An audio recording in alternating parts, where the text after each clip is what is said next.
From Wasilla, Alaska, The Interview. Sarah Palin with Charles Gibson continues. Didn't George Bush come to Washington 8 years ago talking about reforming Washington in the same kind of language? Ran as something of a maverick, actually. Came to Washington, 8 years, hasn't changed the ethos in Washington particularly. Why are you any different? We're promising the reform, and we are mavericks. There's no doubt in anybody's mind now across America who's paying attention to the presidential race here that I am a Washington outsider. I mean, look at where you are. I am a Washington outsider. I do not have those allegiances to the power brokers, to the lobbyists. We need someone like that in Washington, someone committed to the American people and implementing their will, not the power brokers' will. You mentioned in the three principles that you change spending. You also talked about taxes. Why do you both keep saying that Obama is going to raise people's taxes? It's been pretty clear what he intends.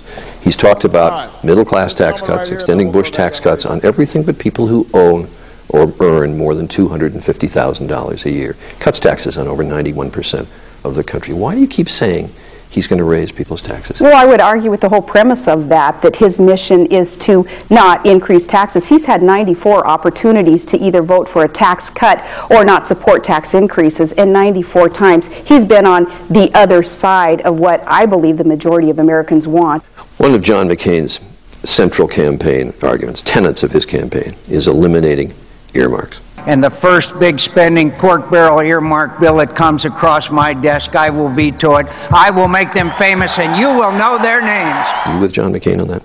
I certainly am, and of course the poster child for the earmarks was Alaska's, what people in the lower 48 refer to, the bridge to nowhere. Of course, it was a bridge to a community with an airport in southeast Alaska, but that was excessive, and an earmark like that, not even supported necessarily by the majority of Alaskans. We killed that earmark, we killed that project, and as I've said over and over, if Alaska wants that bridge, $400 million over to that island with an airport, we'll find a way to build it ourselves. The rest of the country doesn't have to build that for us.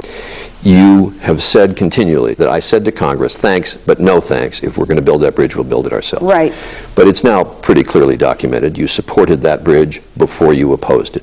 You were wearing a T-shirt in the 2006 campaign, showed your support for the bridge to nowhere. I was wearing a T-shirt with the zip code of the community that was asking for that bridge, and not all the people in that community even were asking for a $400 or $300 million bridge. But you turned against it after Congress had basically pulled the plug on it, and after it became a national embarrassment to the state of Alaska. So do you want to revise and extend your remarks? It has always been an embarrassment that abuse of the earmark process has been accepted in Congress, and that's what John McCain has fought, and that's what I joined him in fighting. But you were for it before you were against it. You were solidly for it for quite some period of time until Congress pulled the plug. I was for infrastructure being built in the state, and it's not inappropriate for a mayor or for a governor to request and to work with their Congress to plug into the federal budget, along with every other state, a share of the federal budget for infrastructure. But you didn't say no to Congress, we'll build it ourselves, until after they'd pulled the plug, correct? No, because Congress still allowed those dollars to come into Alaska. They did. Well, transportation fund dollars still came into Alaska. It was our choice, Charlie, whether we were going to spend it on a bridge or not.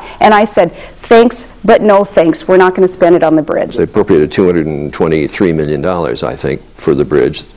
Then when the project died, that money was still there. And you the state of Alaska kept that money. Is that consistent with the image of a reformer? It certainly is. Those are infrastructure dollars that a state government and a local government needs to figure out how to best prioritize those federal funds.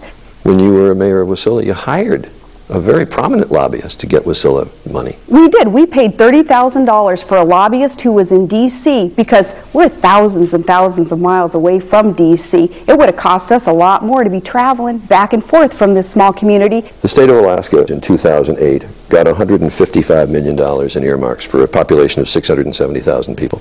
That's $231 per person in Alaska. State of Illinois, Obama state, got $22 per person. You got 10 times per person as much. How does that square with We have drastically reduced our earmark requests. Governor, this year, requested $3.2 million for researching the genetics of harbor seals, money to study the mating habits of crabs. Isn't that exactly the kind of thing that John McCain is objecting to? Those requests through our research divisions and our wildlife departments and our universities did come through that system, but wanting it to be in the light of day, not behind closed doors with lobbyists making deals with Congress, and it's not going to be accepted in a McCain-Palin administration. Earmark abuse will stop.